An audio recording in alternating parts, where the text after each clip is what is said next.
예전에 공항에서 이제 비행기를 타려고 좀 기다리는데요. 공항에 저는 전쟁이 난 줄 알았어요. 갑자기 막 와! 소리가 나는 거예요. 그래서 뭐야 뭐야 뭐야. 그때가 밤 11시였거든요. 뭐야 뭐야 뭐야 했더니 같이 여행 간 여동생이 저 연예인 누가 왔다고. 보니까 그 케이팝 환호하는 인파들이 정말 벌떼같이 몰려가지고 그 짧은 시간에 환호하려고 막 와 하는데 공항이 울리더라고요. 막 쩌렁쩌렁쩌렁쩌렁. 굉장히 깜짝 놀랐어요. 근데 그런 표현들, 그런 팬들에 대한 환호와 열성은 저 어렸을 때도 좀 본 것 같아요. 어렸을 때, 진짜 옛날 사람인데요, 제가. 하얀색 풍선은 한 팀을 상징하고요. 노란색 풍선, 하늘색 풍선 들고 응원하던 시절이 있었어요. 여러분 모르네요. 전날 옛날 사람이네요, 제가. 네, H.O.T는 노란 풍선, 뭐 이런 하얀 풍선인가요? 네, 노란 풍선 잭스키스 뭐 이런 거 있었어요. 네, G.O.D 하늘색. 각자의 구호와 각자의 함성이 있어요. 최근에도 BTS 공연하는데 뭐 공연 경매하니까 뭐 400만 원까지 안표가 팔린다고 했죠. 어, 각자의 구호들이 있고요. 각자의 응원봉들이 있겠죠. 또 뭐 야구 경기 가보면 또 각자의 그 팬들이 하는 봉이 있어요. 기아 팬이 뭐 어디 삼성 팬 자리 가가지고 하면 좀 안 되듯이 각자의 팬들의 맞는 정체성의 그 봉과 구호가 있어요. 2000년 전에도 이런 팬들의 함성 소리가 있습니다. 오늘 성경에 나온 이야기가 바로 이 팬들의 열광하는 자리예요.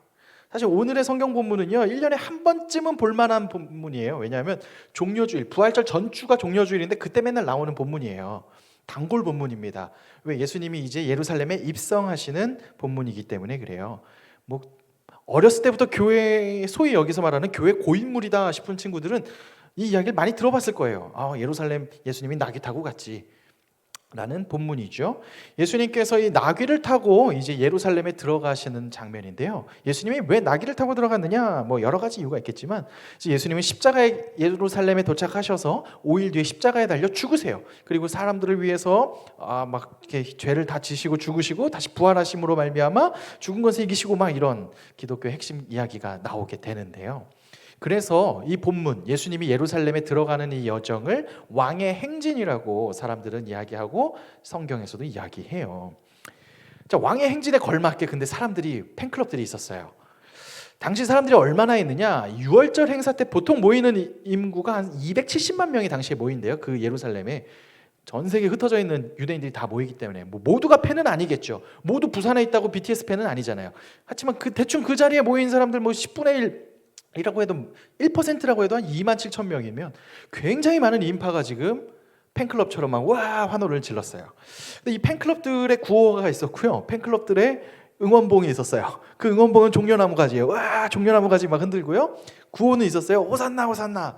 제가 사실 누구를 이렇게 좋아해 본 적이 연예인을 좋아해 본 적이 없어서 무슨 구호를 하는지 잘 모르는데요. 하여튼 이들은 지금 예수님이 들어올 때 호산나라는 구호를 열심히 외쳤다고 합니다. 자, 그럼 예수님의 제자들도 예수님 뒤에 쫓아가면서 그 호산나를 덕분에 같이 얻었죠. 마치 매니저들이 구호를 같이 받는 것처럼 그들도 막 굉장히 신나고 기뻐했을 겁니다. 다시 얘기했지만 예수님께서 지금 예루살렘에 들어오신 이유는요, 십자가에 달려 죽으시고 살아나시기 위한 그 죽으심의 자리에 가기 위해서 들어온 것인데요. 사람들이 왜 예수님께 환호를 했냐면요, 딱 사실 한 가지예요. 저분이 메시아다라는 확신이 들었어요. 근데 그들이 생각하는 메시아랑 예수님의 의도랑은 조금 달라요. 그들이 메시아라는 확신이 언제 강하게 들었냐면 바로 이틀 전에 죽은 나사로가 살아났어요. 사람들이 보통 막 아픈 사람이 낫고 뭐 맹인이 눈을 뜨고 놀라운 일이죠. 다 어메이징한 일들인데 죽었는데 살아났어요. 이거는 좀 급이 달라요. 제가 옛날에 재밌게 본 영화가 있어요. 반지의 제왕에. 마지막 죽음의 군단 막 끌고 와서 다 휩쓸잖아요. 거의 뭐 네크로맨서급이에요. 예수님이 막 죽은 사람을 살렸어. 이야, 죽은 사람이 살았어. 이거 엄청 그들이 바라는 메시아는 뭐냐면요, 뭐 엄청 구원, 뭐 영혼의 맑아짐 이런 거 아니에요. 나라의 정복이에요. 체제를 뒤엎는 거예요. 그들이 환호하는 메시아의 상은 아주 구체적이에요. 지금의 정부를 없애고 새로운, 마치 우크라이나에서 2014년도에 있었던 민주화 운동이나 지금 이란에서 벌어지고 있는 운동처럼 막 그런 형태였어요. 정부를 바꾸는 거예요. 그게 메시아였어요. 실제로 200년 전, 한 140년 전쯤에 그들은 메시아라는 이 호산나를 외치고 종려나무 가지를 한번 흔들었었어요. 그때 개선 장군처럼 흰 말을 타고 왔던 자가 있었어요. 마카비라는 영웅이었어요. 이 마카비는 당시 그리스에 남아있는 그 세력을 물리치고 왕조를 만들었어요. 다윗 왕조 이후에 유대가 사라졌는데 새로운 왕조를 만든 대단한 사람이에요. 그때 사람들은 뽕에 가득 찼어요. 그 뽕이 지금 남아있어요. 당시 근데 그 왕조는 망했거든요. 또 로마에 의해서 망해가지고 또 식민살이하니까 그 사람들이 막 또 열망에 있고 또 다시 해방되지 않을까 하는 갈망 속에서 예수님이 나타났다니까요. 예수님 소문 장난 아니었죠. 막 병든 사람 고치고 눈먼 사람 눈 뜨고 마지막으로 막 죽은 사람이 살아나요. 야, 이거 되겠다. 이거 된다.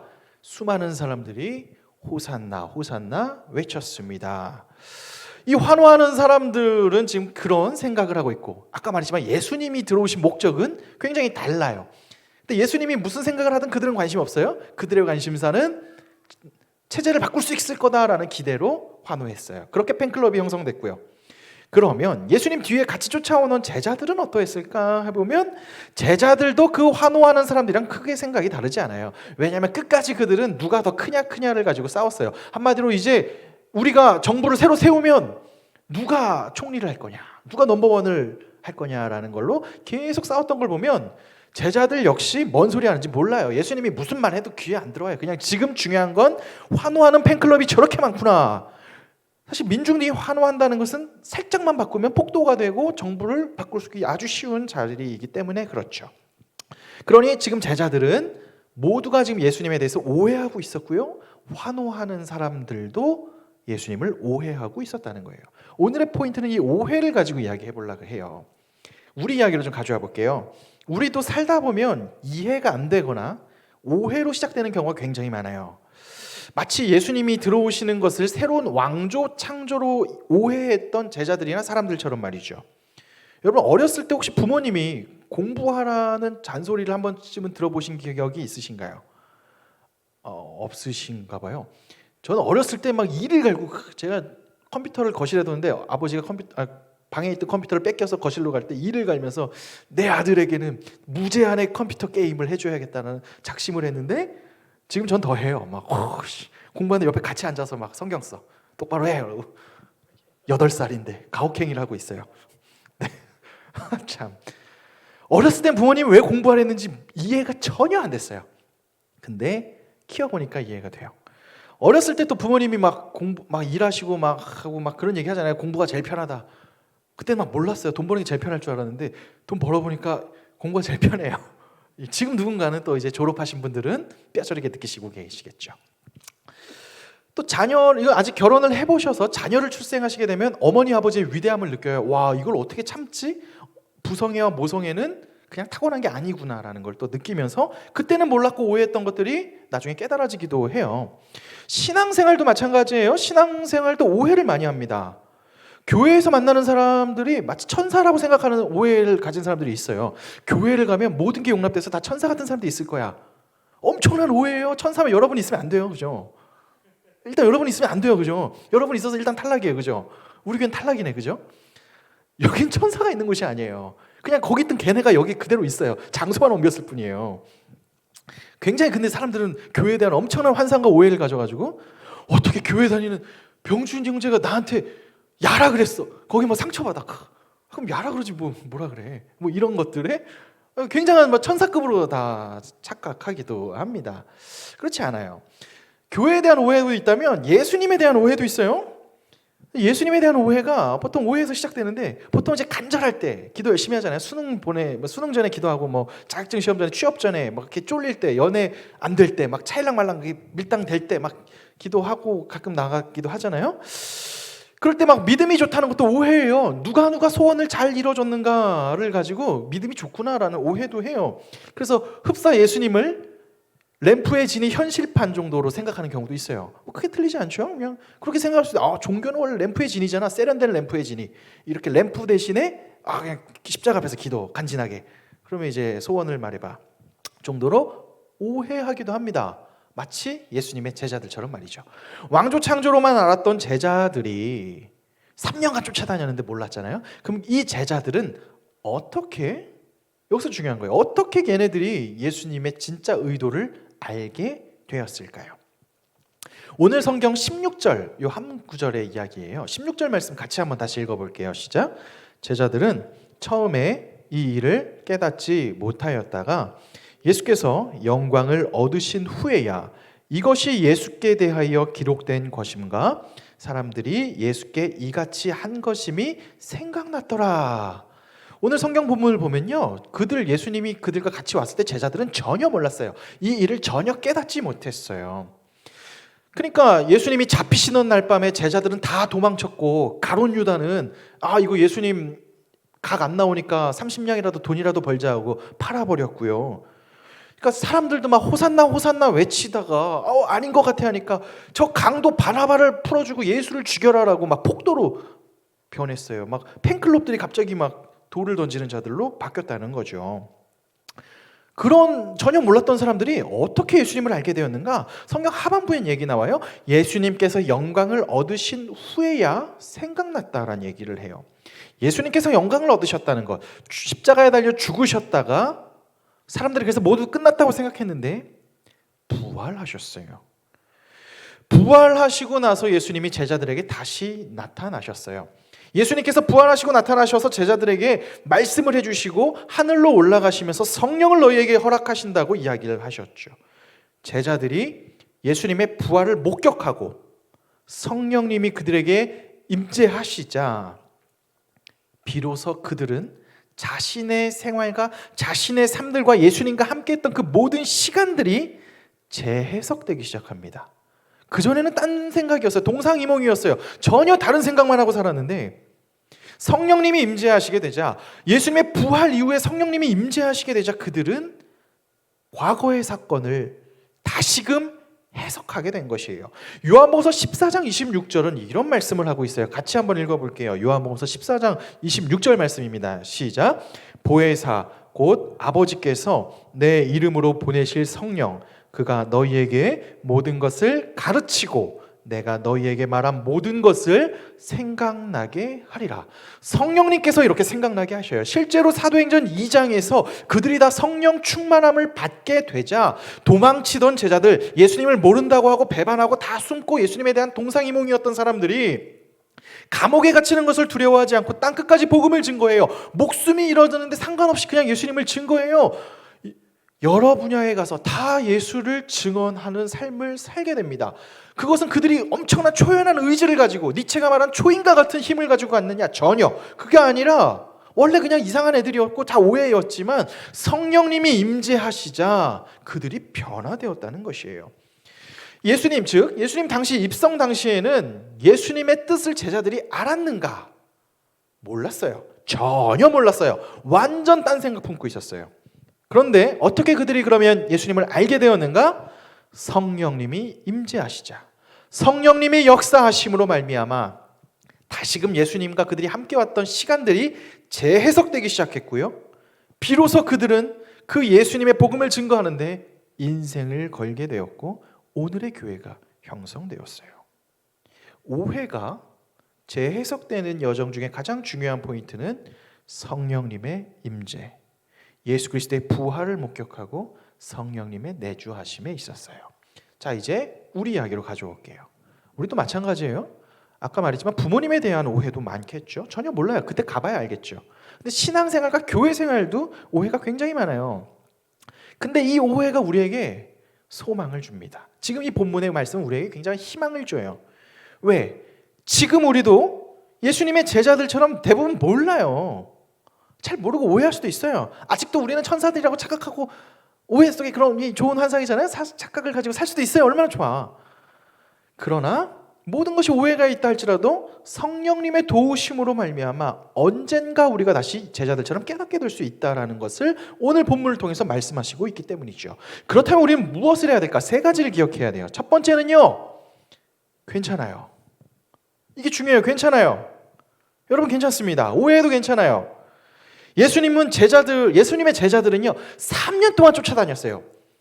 다른 방 썼을까요? 아니요. 같은 곳에 머물고 같은 곳에 밥 먹고 같은 곳에 예수님이 자기의 뜻을 계속 이야기했겠죠. 전혀 못 알아들었어요. 전혀 딴소리하고 전혀 딴 생각했어요. 오해하고 계속 오해했어요. 괜찮아요. 3년 동안 딴소리 했지만 3년 동안 딴 생각했지만 괜찮아요. 그 오해했던 눈들이 성령님이 임재하시자 그 눈이 밝아졌고 그 보던 해석의 관점들이 바뀌게 되었고 참된 뜻을 알게 되었어요. 그러니 우리도 지금 예수님을 오해할 수 있어요. 사실 신앙의 시작은 대부분 오해예요. 오해에서 시작돼요. 제가 군에서 한 군악대 형제가 있는데 교회 엄청 열심히 다니고 신앙 좋아요. 그래서 야, 넌 어떻게 예수 믿었냐 했더니 여자친구 때문에 교회 왔대요. 그럼 잘 지내냐 했는데 헤어졌다고. 근데 야, 그럼 교회는 왜 나와? 그러니까 괜찮아서 계속 나오게 됐다. 다 그렇게 시작해. 뭐 연애하려고 나오기도 하고 사업하려고 나오기도 하고. 제가 있던 한 교회 어떤 곳은 사업하려고 나오고 아니면 진해에 있는 진해 동부교회라고 있는데 그 교회 장로님의 고민은 그 옆에 샤브샤브 집이 열렸는데 샤브샤브 집 사장님이 교회 등록했대요. 왜? 주차장 교회 거 쓰려고. 한 달에 헌금 10,000원 한대. 그래 진짜 좀 못되긴 했는데 어쨌거나 저쨌거나 교회는 다양한 사람들이 다양한 목적을 가지고 와요.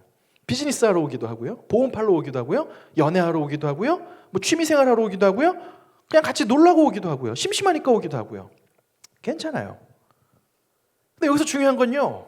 괜찮다고요. 막 교회는 막 각 잡고 막 주여! 안 다니고 싶어요. 그런데 일단 내가 싫어. 내가 그런데 용납받지 못한 사람이라 안 돼요. 저 어린 시절에 저는 추수감사절이 이제 또 다가오는데 추수감사절만 되면 저의 소명이 생각나요. 무슨 소명이냐면 제 목사에 대한 소명은 사실 만들어진 꿈이에요. 어렸을 때 어머니가 뭐 죽기 직전에 뭐 해가지고 자기들끼리 서운할 때 엄마 아빠가 아들을 낳으면 목사로 바친다고 자기들끼리 나랑 이런 방구 상의 한번 한 적 없이. 그래서 어렸을 때부터 막 너는 무조건 목사야. 그래서 그냥 원래 목사가 되는 줄 알았어요. 근데 보니까 아버지가 보시기에 뭐 이렇게 욕심도 많고 경쟁심도 강하고 막 이렇게 착한 아이는 딱 봐도 아니니까 어떻게 꼬셨냐면 아직도 기억나는 목사를 반드시 해야겠구나 하고 생각하게 된 계기가 있는데 그 시골 교회였거든요. 당시 옛날에 과일이 비싸요. 과일을 잘 못 먹어요. 바나나를 제가 좋아하는데 잘 못 먹는데 추수감사절이 끝나면 재단에 이제 과일들을 놓는데 끝나고 나면 목사님 집에 줘요. 저희 아버지 그걸 보면서 저에게 얘기해요. 야, 너 목사하면 저거 먹을 수 있어. 평생. 야, 매년 저거 과일 먹을 수 있대. 저 바나나 먹으려고 목사하겠다 그랬어요. 와, 주여 내 바나나를 먹겠나이다. 목사하겠다. 바나나 먹으려고. 파인애플도 있었어요. 당시에 파인애플 완전 귀한 건데. 그래서 지금도 사실 추수감사절만 되면 매년 나의 소명을 생각해요. 여러분 이게 정상적인 것 같아요? 굉장한 오해죠. 여러분 바나나 먹기 위해서 목사한다는 게 뭔가 이상하잖아요. 우리가 상상하는 그 그림과는 좀 다르잖아요. 그런데 괜찮아요. 하나님이 저한테 그럼 야 너는 출발이 오도네. 너는 자세가 이상해. 출발이 이상하네. 너 패기. 제가 만난 하나님은요 그런 분이 아니셨어요. 굉장히 저는 의심이 많고 방황도 많고 했는데 괜찮아. 내가 알아서 만들어줄게. 진짜 기가 막히게 자기가 알아서 만들어주시더라고요. 지금 영신교회 온 것도 여기서 제가 막 버티면서 막 여러 가지 상황들을 지나가는 것도 엄청 내적으로 성장하고 있어요. 하나님이 다듬어주고 계시더라고요. 교만했던 물들 막 빼주시고 알아서 만들어주세요. 그러면서 최소한 저는 앞으로도 잘 되겠지만 최소한 뭘 해야 되는지 아는 자로 하나님이 계속 만들어주시고 빚어가 주시고 계시더라고요. 그러니 담대히 이야기할 수 있어요. 지금 오해해도 괜찮아요. 제가 목사를 왜 했느냐라는 또 여러 가지 생각이 있었지만 저희 아버지가 얘기했어요. 저는 예배 시간 내내 잤어요. 저는 교회 다니면서 안 잔 적이 없는 것 같아요. 시작하면 자요. 한 번은 성가대 했는데 자다가 떨어졌어요. 졸다가 꿍 해가지고 중학교 3학년 때인데 떨어졌어요. 괜찮아요. 괜찮아요. 쓰잖아요. 여러분들이 기억하셔야 할 첫 번째는요. 괜찮아요. 지금 교회 여러분 신앙 모르고 예수님 모르고 그냥 막 기타 배우러 왔고 뭐 기타 치는 게 좋고 뭐 또는 뭐 내 마음에 들어온 그녀가 샴푸 냄새가 좋고 뭐 다 좋아 괜찮아. 무슨 목적이라 할지라도 오케이예요.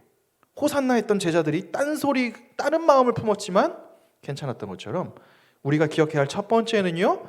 여러분의 의지와 믿음보다 더 중요한 건 하나님의 크신 손이에요. 하나님이 우리를 불러주셨고요. 알아서 이끌어 가세요. 여기에 온 계기가 어떻든 상관없어요. 그러니 스스로 쪼이지 마세요. 내가 더 신앙을 가져야지. 그러지 마세요. 그거 약발 오래 안 가요. 괜찮아요, 여러분. 무슨 목적으로 왔든 괜찮습니다. 그것이 첫 번째. 하나님께서 여러분을 만지실 거라는 더 큰 기대 속에서 있는 것이 첫 번째 괜찮다예요. 그럼 두 번째 있어요. 두 번째 뭐냐면 함께 있는 거예요. 그럼에도 불구하고 예수님과 함께 있는 거예요. 그럼 예수님, 사실 난 예수님 잘 몰라요. 예수님 잘 모르는데 뭐 어떻게 함께 있으라는 거야? 막 예수 주여 십자가 목걸이 하고 다니면 함께 있는 건가? 그거 아니에요. 구체적으로 얘기해 줄게요. 뭐가 잘 모를 때 예수님이랑 함께 있냐면 교회에 붙어 계세요. 신기하게 해도 이게 중요해요. 교회에 붙어 있으면 최소한 술집에 붙어 있는 것보단 나아요. 교회에 붙어 있으면 자더라도 찬송가라도 한번 봐요. 자더라도 뭔가 들려요. 언젠가 꽂히기도 해요. 신기하게 성경 말씀 듣기도 하고 맨날 잘 수도 있지만 여기서 자는 자들이 얼마나 복돼요. 교회에 붙어 있는 자, 그럼에도 불구하고 교회에 붙어 있는 것, 그것이 예수님과 함께 하는 거예요. 도마가 예수님의 부활을 보지 못해가지고 의심이 품고 이제 떠나려고 했을 때도 도마는 계속 그 공동체에 붙어 있었어요. 그 교회에 붙어 있었어요. 그럴 때 다시 그가 예수님을 만나서 인생이 다시 변화되고 회심하게 됐죠. 성령님이 붙어 있는 자들에게 임재하세요. 그때와 시기는 우리가 알지 못해요. 여러분들 중에 혹시 모태신앙인데 지금까지 예수님 교회 왜 다니는지 잘 모르고 그냥 습관처럼 엄마 아빠 가니까 안 가면 용돈이 끊기니까 아니면 뭐 계속 부모님의 스폰을 받기 위해서 가는 뭐 다양한 결들이 있겠죠. 괜찮아요. 붙어 계세요. 언젠가 어느 때에 알 수 없는 그 시간에 하나님의 터치하심으로 말미암아 변화시키세요. 여러분을 변화시키시고 어느새 내 입술로 주님을 고백할 수 있게 되고 또 그런 우리를 통해 사도행전의 역사가 시작될 수 있습니다. 자, 첫 번째 괜찮아요. 두 번째 붙어 있으라는 거예요. 그럼 세 번째 뭐냐? 기대하세요. 우리 안에 내주하시며 일하시는 성령님을 좀 기대합시다. 사실 나라는 자를 보면 굉장히 기대가 없어요. 왜냐하면 나는 나를 알잖아요. 굉장히 막 수많은 자기계발서나 수많은 성공한 케이스들을 보면 자괴감이 와요. 잡스 형은 이 나이 때 세계를 변화시켜 난 뭐하고 있나. 뭐 늘 그냥 옛날에도 마찬가지였어요. 뭐 알렉산더 대왕은 33살에 세상을 정복했는데 나는 뭐하고 있나. 지금 다 33, 평균 넘었잖아요. 세상 정복 아직 못했잖아요. 그럼 우린 뭐 죽어야지. 뭐 이런 생각이 들면 자괴감이 와요. 그렇지 않아요. 우리의 능력과 우리의 믿음과 우리의 막 의지는 대단한 것 같지만 생각보다 연약해요. 여러분의 믿음을 의지하지 마세요. 여러분의 믿음도 생각보다 갈대와 같아요. 우리는 끊임없이 죽을 때까지 아마 방황할 거예요. 방황하고 흔들릴 거예요. 언제까지? 죽는 그 순간까지. 의심할 거예요. 하나님 진짜 계실까? 의심할 수 있어요. 이상한 거예요? 아니에요. 원래 우리는 그래요. 그런데도 우리가 어떻게 믿음을 유지할 수 있을까요? 어떻게도 예수님에 대한 신앙을 가질 수 있는 것인가? 우리 안에 내주하시는 성령님이 계시기 때문에 가능한 거예요. 우리는 끊임없이 방황해요. 끊임없이 고민하고요. 진짜 신앙에 대해서 진지한 질문을 던지기도 하고요. 실존에 대해서, 죽음 이후에 대해서, 내 삶의 목적에 대해서, 죄에 대해서 고민할 수도 있어요. 고민할 수 있어요. 그런 우리를 이끄시는 분은 그러나 내주하시는 성령 하나님이시기 때문에 그래요. 우리 안에 성령 하나님이 계시기 때문에 겨자씨만한 믿음이라도 하나님은 그 믿음을 들어서 산을 옮기는 역사를 이루시는 거죠. 자, 그러니 우리가 무엇을 기대하느냐? 지금 우리 안에 내주하시는 성령님을 기대하는 거예요. 성령님은 수많은 일들을 감당하세요. 말씀이 생각나기도 하시고요. 때로는 능력으로, 하나님의 능력으로 불가능한 일을 가능케 하기도 하세요. 또는 방언을 허락하시기도 하고 예언을 허락하시기도 하세요.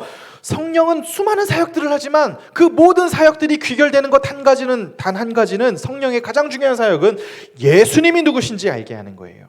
십자가에 달려 죽으신 예수님, 2000년 전에 이 땅에 오셔서 인간의 몸으로 있고 죽으신 저 예수가 누구냐?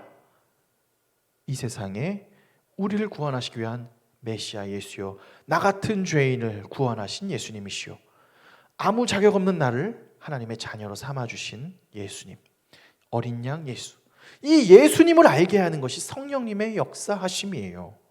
그러니 혹시 지금 여러분들 가운데 아직 예수님이 누군지 모르신다 할지라도 일단 여기 붙어있는 자에게 성령님이 역사하시고 그 성령님이 여러분의 마음에 역사하시는 순간 여러분이 어느새 예수님을 고백하게 돼요. 어느새 고백하게 돼요. 저도 어느새 예수 그리스도가 고백되어지고 있어요. 내가 왜 이럴까를 고민해봐도 어느 지점에서는 합리적으로 설명이 되지 않아요. 바로 이 지점이 신앙의 지점이고요. 이성의 지점의 물음표였다면 이것이 느낌표가 되는 상황에 역사하시는 것은 성령님이셨어요. 그러니 그 성령님을 기대하세요. 여러분 스스로를 기대하기보다 성령님이 여러분을 만드실 것을, 만지시고 이끄실 것을 기대하세요. 나의 의지, 나의 능력, 나의 믿음을 기대하지 마시고 내 안에 내주하시는, 그리고 지금도 나를 이끄시는 성령님을 기대하세요. 그 성령님이 여러분을 예수께로 인도하시고 하나님의 놀라운 역사로 이끄실 겁니다. 자, 말씀을 정리하고 맺겠습니다. 예수님의 제자들은요, 예수님이 누군지 몰랐어요. 그 오랜 시간 같이 있었지만 계속 몰랐어요. 인파들도 몰랐고 오해했어요. 우리도 오해하고 몰라요. 예수님을 오해하기도 하고요, 교회를 오해하기도 하고 나의 삶을 의심하기도 합니다. 그러나 잘 몰랐던 제자들이 그들에게 성령님이 임재하시자 비로소 예수님이 생각나게 되었어요. 예수님이 하셨던 말씀, 예수님의 행동들, 자신들에게 가르쳐 주셨던 말씀들이 재해석되기 시작했고요. 비로소 그때 참으로 예수님을 알고 그들의 삶은 폭발적으로 나가게 됩니다. 그리고 그런 자들을 통해 세상은 변화되었고 땅끝까지 복음이 흘러가며 오늘 2000년이 지나온 여기까지 교회가 세워졌어요. 우리도 마찬가지예요. 막 이 약물고 열심히 해라. 그러지 마세요. 막 철야오고 새벽 예배오고 하지 마세요. 안 하던, 네, 저희 아버지가 제가 막 새벽 예배를 하려고 했더니 그런 얘기를 해요. 안 하던 짓 하면 죽는데요. 네, 안 하던 짓 하지 마세요. 주님 안에서 오해하고 살 수도 있어요. 여전히 그렇게 살 수 있어요. 그러나 지금 우리 안에 내주하시는 성령님이 있으니 절대 낙심하지 않아도 돼요. 그래서 세 가지를 기억했죠? 첫째는 괜찮아요. 여러분의 삶에 긍정해 주세요. 교회 여러 가지 요인으로 와도 괜찮아요. 나 형 때문에 왔어요. 나 누나 때문에 왔어요. 나는 여자친구 때문에 왔어요. 괜찮아요. 잘 오셨습니다. 웰컴이에요. 아주 귀한 발걸음 하셨어요. 하나님이 더 크시니 괜찮아요. 둘째, 함께 있으세요. 그럼에도 불구하고 예수님과 교회와 함께 있을 때 변화가 일어나고요. 마지막 세 번째로 기대하세요. 성령님의 이끄심을 기대하세요. 하나님이 여러분을 변화시키고 우리를 변화시켜서 교회를 변화시키고 이 교회를 통해 이 지역과 이 세계에, 이 시대에 필요한 일들을 감당하는 사람들로 우리를 이끄실 것입니다. 그러니 우리 안에 계시는 성령님, 우리를 변화시킬 하나님의 큰 사랑을 기대하며 나아가는 저와 여러분 되시길 주님의 이름으로 축원합니다.